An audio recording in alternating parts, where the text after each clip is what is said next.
नगरपालिकेला मैदानात आलो नाही पण मी विधानसभेला सुद्धा नव्हता. मी हाई त्या टायमाला हाई म्हणतो, पाळी निवडलं तर पाळतो, निवडून आलं निवडून आणि म्हणतो. लोकसभेला सांगितलं होतं बोटावर मोजते एवढेच निवडून आणून दाखवून तुम्हाला, बोटावरच मोज लागले पाहिजे किती घेतली ते तवळ म्हणत होते.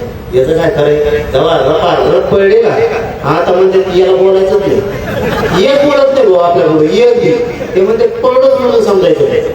मी विधानसभेला नव्हतो, नगरपालिकेला नाही, जिल्हा परिषदला नाही. त्यामुळं जर एखाद्याकडे हा म्हणलं तर महाराष्ट्रात सगळ्या बरेच आपले सुद्धा आहेत, काही जणांचे लई पोट दुखते उभा राहिल्यामुळं.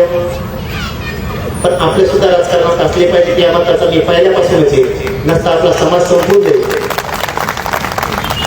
मी या वाढदिवसाच्या आणि छावा संघटनेच्या वर्धापन दिनाच्या निमित्तानं तुम्हाला करण भाऊ खूप खूप मनापासून शुभेच्छा देतो.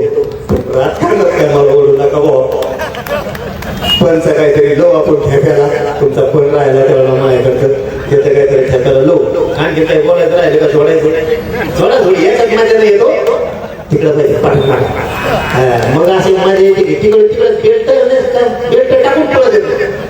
त्याचा इथं आनंदाचा सोहळा आहे आणि मी राजकारणावर बोलत नाही.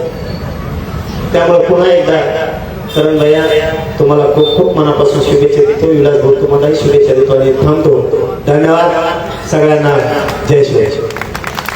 मनपूर्वक आदरणीय दादांचे मी धन्यवाद व्यक्त करतो. आणि दिनदर्शिकेचं प्रकाशन अर्थात क्रांतीवीर सेनेच्या दिनदर्शिकेचं प्रकाशन आपण सगळ्यांनी कृपया जागेवरच थांबायचंय. आदरणीय